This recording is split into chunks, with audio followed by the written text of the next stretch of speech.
Good evening. Sorry that I'm starting a little bit late. We're holding now in Gittin Daf. Today's Daf is Daf Nun Ches. We're going to begin the last line on Daf Nun Zayin Amud Beis. We're discussing now the Sugya of the Haruge Beitar, and the Gemara is going to discuss today how literally thousands and millions of Yidden were killed by the whole story of Beitar. Now, Omar Rabbo, the Gemara says like this: Omar Rabba Bar Chana Omar Rabbi Yochanan.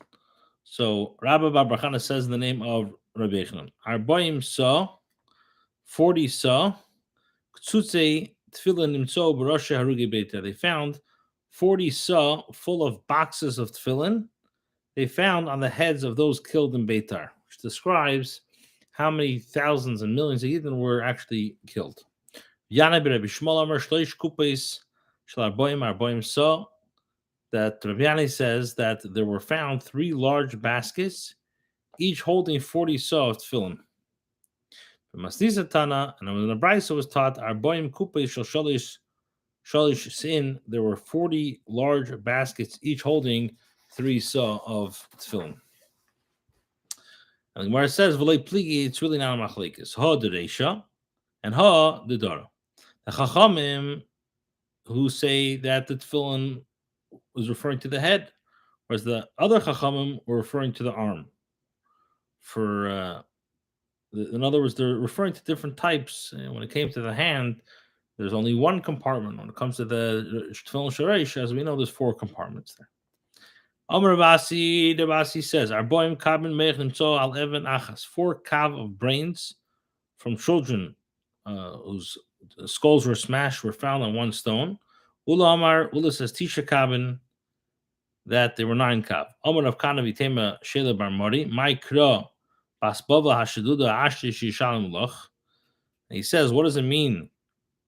The pasuk, O daughters of Bavel, marked by devastation. Happy is he who shall repay you. She says, Asher sheyechas v'nipitz al es odelayich el hasala. Happy is he who shall seize and dash your little ones against the rock.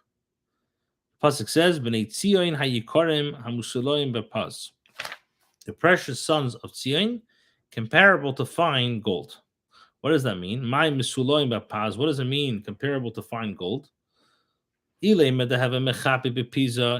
you want to say that they were covered with fine gold, you can't say that. Why? Because va'amra the beit of Shila tarti maskole he stated pisa nechus ba'alma. He says that there was 2 istra weights of fine gold came down into the world. Chada b'reim v'chada b'chula alma. 1 in Rome and 1 in all the rest of the world. If so, certainly it's impossible to cover all the inhabitants of Yerushalayim with fine gold. There was not enough of it in the entire world to cover. Which means that they would disgrace fine gold because of their beauty. The Gemara says, in the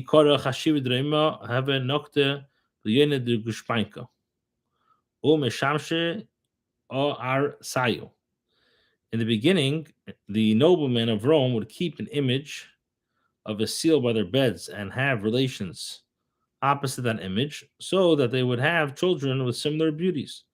From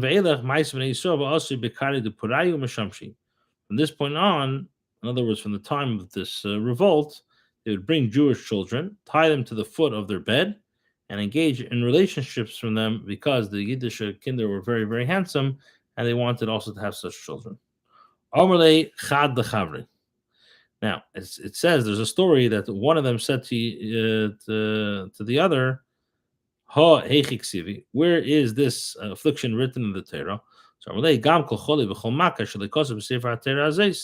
but it says also every sickness and every plague which is not written in the book of the Torah. First one said, how far am I in my learning from this? In other words, how much more so would I have had to learn in order to reach this pasuk? So Amalei Ingan Pusta Upalga. The other said, had you gone 1.5 columns, you would have reached this pshat. So the first child said, Had I reached this pasuk, I would not have needed you, as in I would have known this on my own.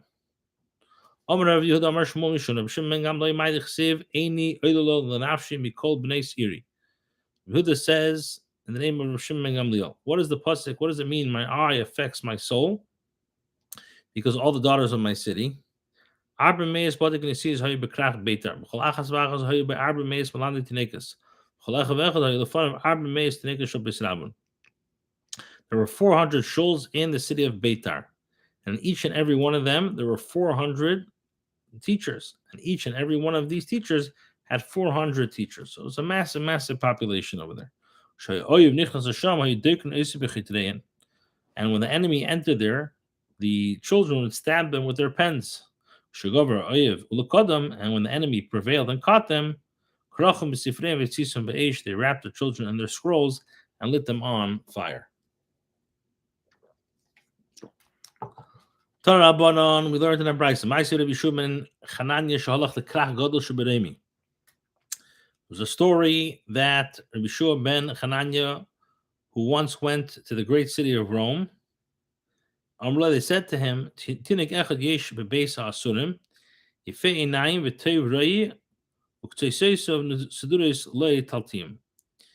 said that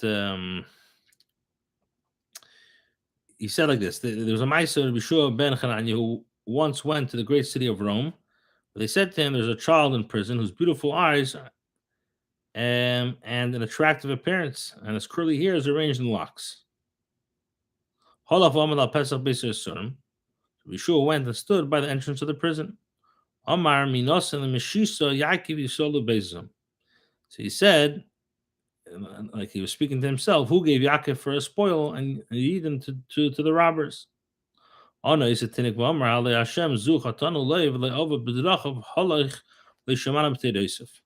that child answered, and he said the pasuk, did not Hashem, he against whom we have sinned, and whose ways they would not walk, neither were they obedient in his halachas.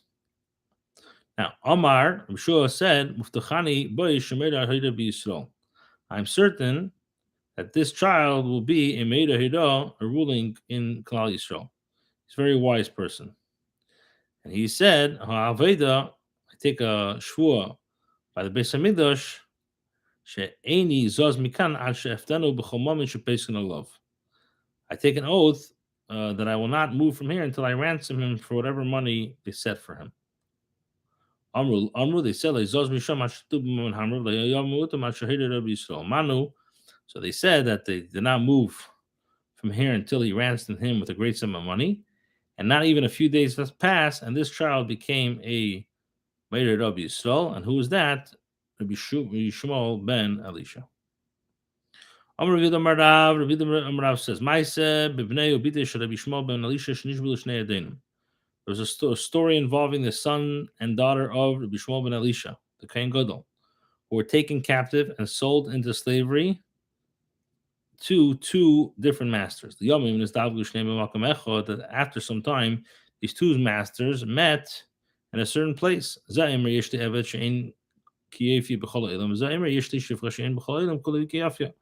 Each master said, one master said, I have a slave whose beauty is unmatched into this world. And the other master said, I have a female slave whose beauty is unmatched in all of the world.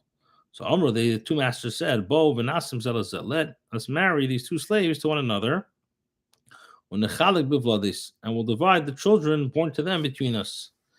And they're very, very beautiful. So what they did was they secluded this brother and sister in a room. So the boy said, I am a Kohen, the son of a Kohen Gedalim. I'm going to go marry a Shivcha. I can't. And the other one said, I'm the daughter of a Kohenes, of a Kohenim. I'm going to go marry now an Evet. And they both cried the entire night because it was a dark room. They couldn't see who they're talking to. Once Amud Shachar arised, they recognized and they saw that it's Taka brother and sister. They realized that it's their brother and sister. They fell on each other and they were crying until their souls departed due to this great distress. And with regards to this, Yirmiyah says, Al ela ani bechia, for these things I weep. Eini yerdemayim, my eye runs down with water over this story. Omer Rish Lakish says, Ma'ase bisha achas v'tzofnas bas Peniel Shma. There was a certain story of a woman whose name was Tzofnas bas Peniel. Now, why was she called Tzofnas? Why was she called Tzofnas? She called Seif and Biyafio, because they would all gaze at her. And she was called Bas Peniel. She was called Bas Peniel because she was the daughter of the Kohen Gadol who served in the Kedesh HaKadosh. Now, Shenesalu Boy Shabai Kol Halayla. It happened that she was taken into captive, and her captor abused and raped her all night. The next day, he dressed her in 7 garments, and then wanted to sell her.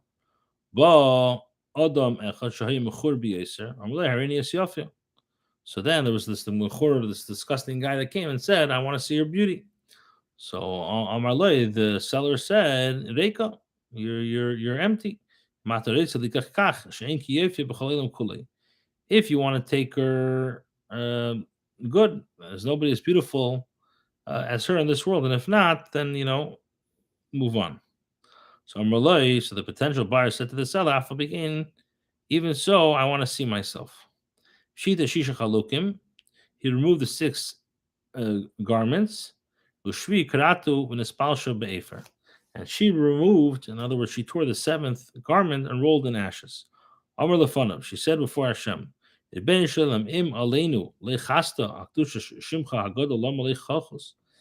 if you have shown no pity on us and have allowed us to be disgraced in this way, why have you not shown pity to the sanctity of your mighty name by which you are called?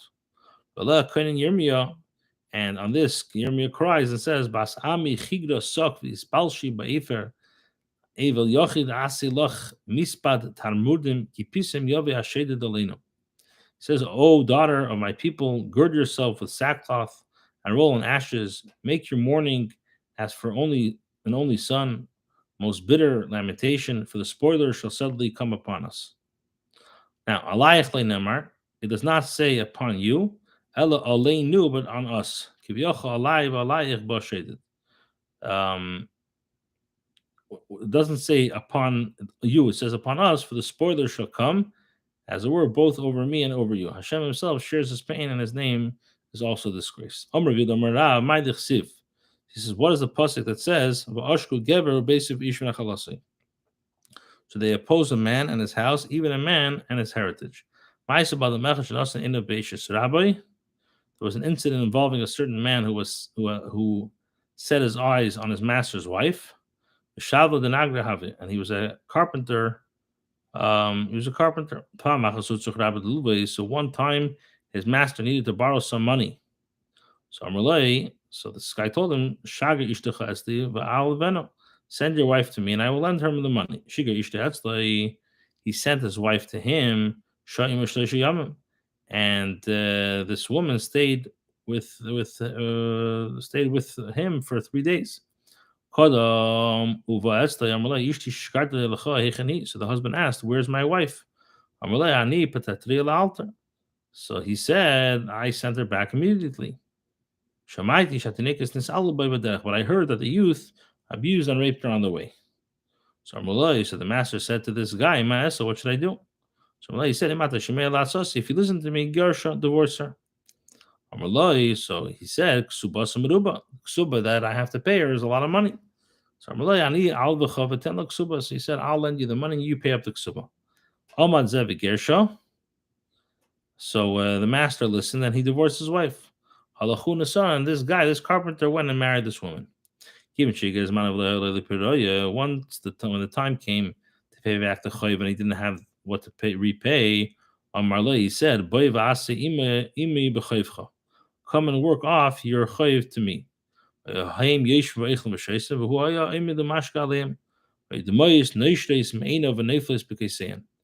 it says that while this carpenter, him and his wife, would sit in other words, his old wife would sit and eat and drink, while he, the woman's first husband, would stand over them and serve them with their drinks, and tears would drop from his eyes and fall into the cup. While Isha is Khatam Gzardin, and at that time, the Jewish people, the sentence was sealed. Some say so that was one mice, and some say the Jewish people were punished for 2 wicks and 1 lamp, which this is a euphemism for a sin of adultery committed by this couple while the master was still married to the woman. Okay, that's the Adkan, the Sugya of Churban Beis, and now we're going to go back to what the Mishnah said, Lokach min hasorikin. Mishnah returns to the Gemara returns now to the Mishnah, which says if one first purchased land from Sikorikoin and afterwards returned and purchased the same field from the prior landlord, so that he will be considered the legal owner of the field. So the din is, we say the purchase is void. So Amar Rav said, they taught that this purchase is void only in the case where the prior owner says to the buyer when he came to acquire the field from him, go take possession of the field and thereby acquire it. But the start is kind. Shmuel Amar after start and Shmuel says even a start doesn't work until he writes achrais. Tanya Kava say the Shmuel, it was taught in Beis and according to the Shmuel. If a person first purchased the field belonging to a married woman from the wife, and then afterwards you return and purchase the same field from the husband, it's kaim, it's a good purchase. However, but if it's the opposite, then the mekach is batul unless the woman writes him a guarantee. So we see this supports Shmuel's opinion that only when the prior owner writes the buyer guarantees, assume that he sold the field wholeheartedly. So the Gemara says, name it the Tiyufta de Rav. Shall we say that this price is a Tiyufta de Rav who said that a written bill of sale is enough and you don't need a chayes? So the Rav will tell you, my chayes, what does a chayes mean? Not maybe star, it means a star. But was done in a brisa, lokach minasi koroikon, foreign purchased land from Sikorokin, and consumed its produce for 3 years in the presence of the prior owner. And then the one who purchased it from the guy returned it and sold it to another person. So the prior owner has no claim against the second buyer. So the Gemara says, if the second buyer claims and says to the other owner that after buying the property from the Sikarokas, the first buyer returned and purchased it, he purchased it from you, so even the first buyer should be deemed credible. And if the second buyer does not claim and say this to the prior owner, and if the second buyer does not claim and say to the prior owner, he purchased the property from you, and even the second buyer should also not retain possession of the property. So Rav Sheshes says, actually referring to a case where the second buyer does not claim that the first buyer purchased the property from the prior owner. And in such a case, that the court makes a claim on behalf of the Yarshim, and the court makes a claim on behalf of a buyer. So since the Yarshim and the buyer are generally unaware of the circumstances in which the people before them obtained the possession of the property, the court advances the claim on their behalf that it has been acquired legally. And as the other person, the first buyer, if he claims this, then good. If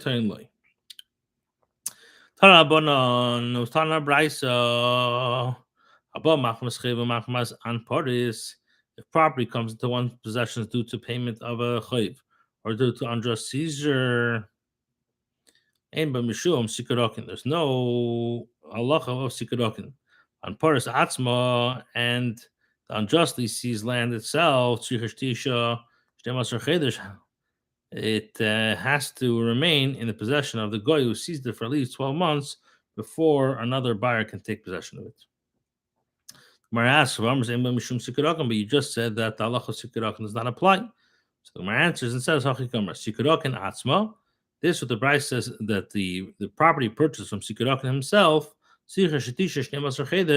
has to remain at least 12 months. Amar Rav Yosef says, Naktinon, we have a tradition, ein apitrapus bebavel, ein an parus bebavel. There's no unjust seizure of land in Bavel. The Gemara says, well, but we do see that there is unjust seizure of the land of Bavel.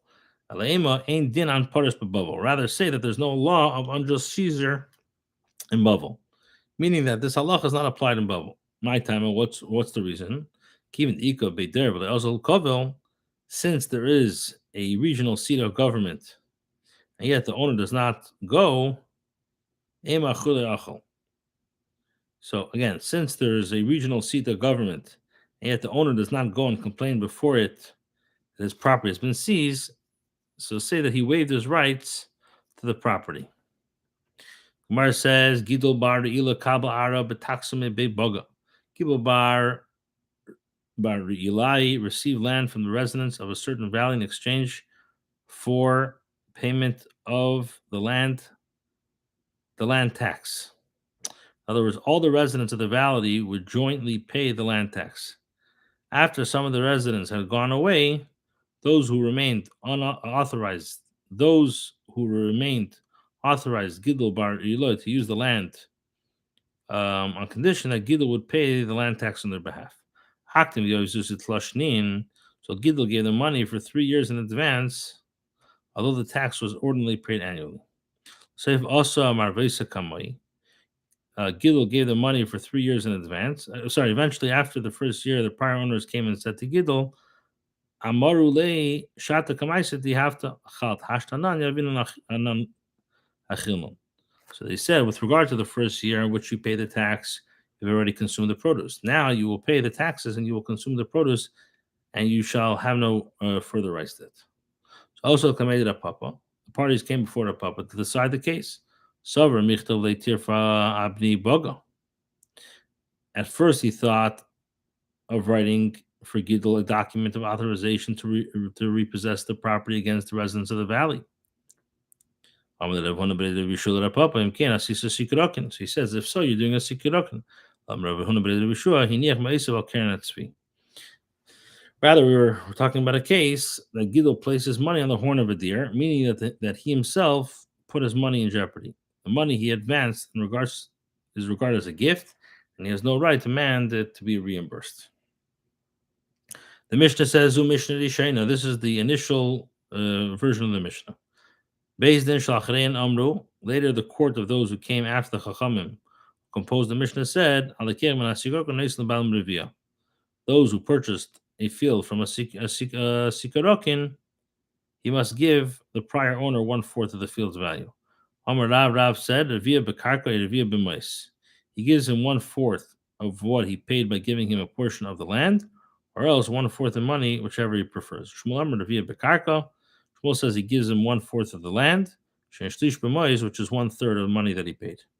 What are they arguing? So Shmuel holds that the Sikurik sold the field to the buyer for 1/4 less than the actual value. And Rav holds that the Sikurik sold the field to the buyer for 1/5 less than the actual value. Where it says Meisfiz Mishnah Yishayna based on Shacharem Amra the Kegam Nasikirok and Islam Balam Reviv Yad Balam Al Yena. What's a Bekaka Nathan? What's a Bemais Nathan? Now it says that this is the first Mishnah. Later, the Beis Din of those who came after the Chacham who composed the Mishnah said, with regards to one who purchased the field from a Sikurokas, he must give the prior owner 1/4 of the field value. The prior owner has the advantage. If he wants land, he takes what is due to him in land. If he wants money, he takes what is due to him in money. When does this apply? Amos says, at a time when the prior owner is unable to purchase the field himself. But if he's able to purchase himself, he precedes anyone else. Rabbi Hoshiv Beis Din v'Nimnei. Hudanasi convened in Beis Din, and they counted their votes and determined that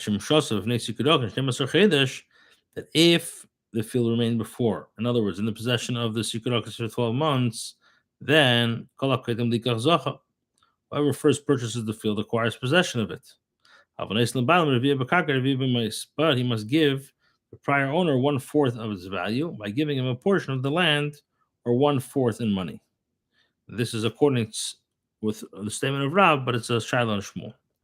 Rashi says, Kitanya, when that price is taught, it is referring to 1/4 of the total amount. After the money reached the prior owner's possession. In other words, it does not refer to 1/4 of the money that the buyer paid to the Sikurikas, but 1/4 of the field's actual value, which is 1/3 of what the buyer paid to the Sikurikas. So Rav said.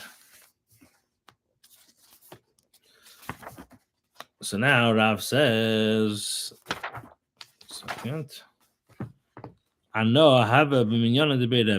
in the presence of the counting of the vote in the Beis of Rebbe. In other words, Rabbi Yudanasi, when they established this halacha, and they would start with me first, asking my opinion on the matter, although I was the youngest member of the court. But we have a famous halacha that when it comes to monetary halachas, and when it comes to taharis and tmeis, we start with the gadol. When it comes to capital law, they begin their halacha with members who sit on the side. So why do they begin their deliberation with Rav, who was certainly not the most learned member of the Beis Din, as the designated leader belonged to Rabbi Yudanasi? So the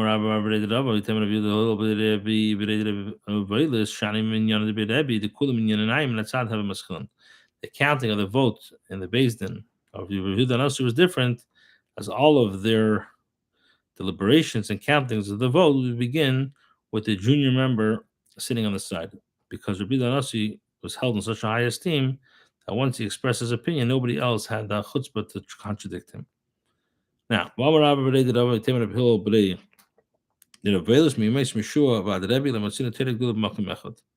the days of Moshe until the days of Yehuda Nasi, we don't find a person who had greatness in Torah knowledge and greatness in secular matters, in other words, including wealth and high political office combined in one in a single individual.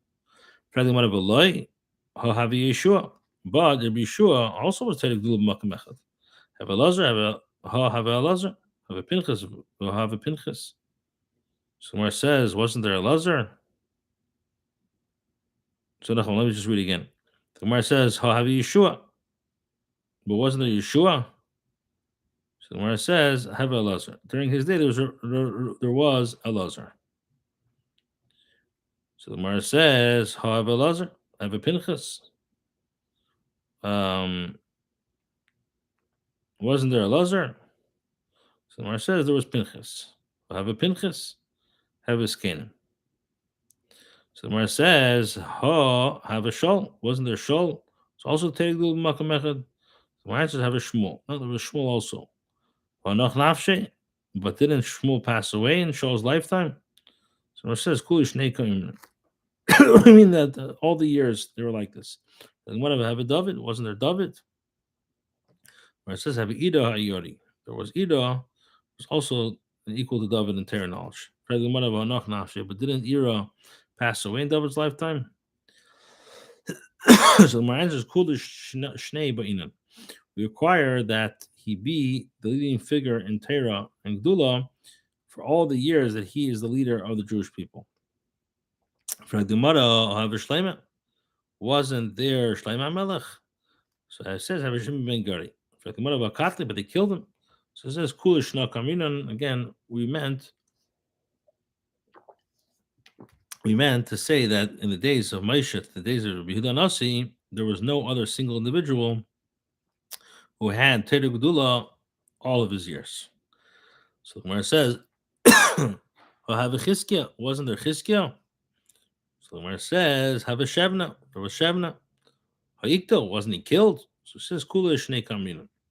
The Gemara have Ezra. So my answer is have a Nechemia ben Chachilaya.